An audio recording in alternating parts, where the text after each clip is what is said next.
YouTube channel ગુજરાતમાં veterinary admission પ્રોસેસનો રાહ છે. ઘણા બધા વિદ્યાર્થી મિત્રો ઘણા સમયથી જોતા હતા. મેં તમને અપડેટ આપી હતી કે ઓગસ્ટ અને સપ્ટેમ્બર માસે તમારા એડમિશન પ્રોસેસ છે તે મે બી થઈ શકે છે અને એડમિશન પ્રોસેસ છે તે ઓફલાઈન થશે. તો તમે મિત્રો વેબસાઇટ પર આવશો તો તમારું જે ફાઇનલ મેરિટ લિસ્ટ છે તે જાહેર કરી દેવામાં આવ્યું છે. તમે જોઈ શકો છો 9 તારીખ અને ગઈકાલે એટલે કે 10 તારીખે છે તેને અપડેટ પછી તે આપી દેવામાં આવી છે કે તમારું જે ફર્સ્ટ કાઉન્સેલિંગ રાઉન્ડ છે, રૂબરૂ કાઉન્સેલિંગ રાઉન્ડ તે 12 તારીખના રોજ છે તે થવાનો છે. બરાબર, 12 સપ્ટેમ્બરના રોજ છે તમારો ઓફલાઈન કાર્યક્રમ છે તે થશે. સૌપ્રથમ છે તમારે તમારું જે ફાઇનલ મેરિટ લિસ્ટ છે તે જોઈ લેવાનું છે. ત્યારબાદ છે તમારે આ પીડીએફ છે તો ઓપન કરવાની છે.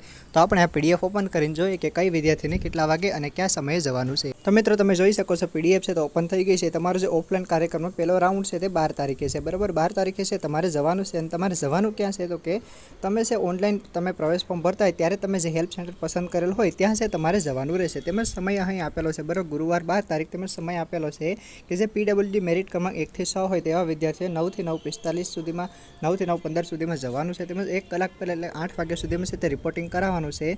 એક્સ આર્મીમેન સર્વિસમેનના વિદ્યાર્થીઓ હોય તેમના માટે 1 થી 10 મેરિટ નંબર છે તેને જવાનું છે. જનરલ કેટેગરી મેરિટ નંબર 0 થી એટલે 1 થી 600 હોય તેવા વિદ્યાર્થીઓએ 9:16 થી લઈ 12:30 સુધી તેમનું કાઉન્સેલિંગ થશે તો તે મુજબ જવાનું છે. તેમજ એસીબીસી મેરિટ નંબર 346 છે. તેમજ એસટી એસસી તમે જોઈ શકો છો કે એસટીમાં 1 થી 200 મેરિટ નંબર અને એસસીમાં 1 થી 100 મેરિટ નંબર હોય તેવા વિદ્યાર્થીઓ છે તે જવાનું થશે. બરાબર, તેમજ અહીં અગત્યની સૂચના પર છે તે આપેલી છે. બરાબર, તેમજ જે વિદ્યાર્થીઓનું નામ છે મેરિટમાં આપેલું છે તે બધા વિદ્યાર્થીઓએ ફરજિયાતપણે 12 તારીખે ગુરુવારે જે હેલ્પ સેન્ટર પસંદ કર્યું હોય ત્યાં અચૂકથી તમે જજો. તેમજ અહીં જે સમય આપવામાં આવ્યો છે તેનાથી 1 કલાક પહેલાં એટલે કે તમે સવારે 8 વાગે ત્યાં પહોંચી જાઓ તો પણ તમારા માટે સારું રહેશે. બરાબર, તેમજ જો તમે સમય કરતાં લેટ જશો અને પછી ક્લોઝરનો નિયમ લાગતો હોય છે, મીન્સ કે તમારા પાછળના વિદ્યાર્થી હોય જે મેરિટ નંબરવાળા તેમને એડમિશન મળી જાય તો પછી તમે લેટ હોય અને તમે પહોંચી જાઓ છતાં પણ તમને એડમિશન ના મળે તો તેની પાસે તમારે ખાસ ધ્યાનમાં રાખવાની બાબત છે. બરાબર, તેમજ કેટલીક ઇન્સ્ટ્રક્શન આપેલ છે તે બધી પર તમે રીડ કરી શકો છો. Okay, all the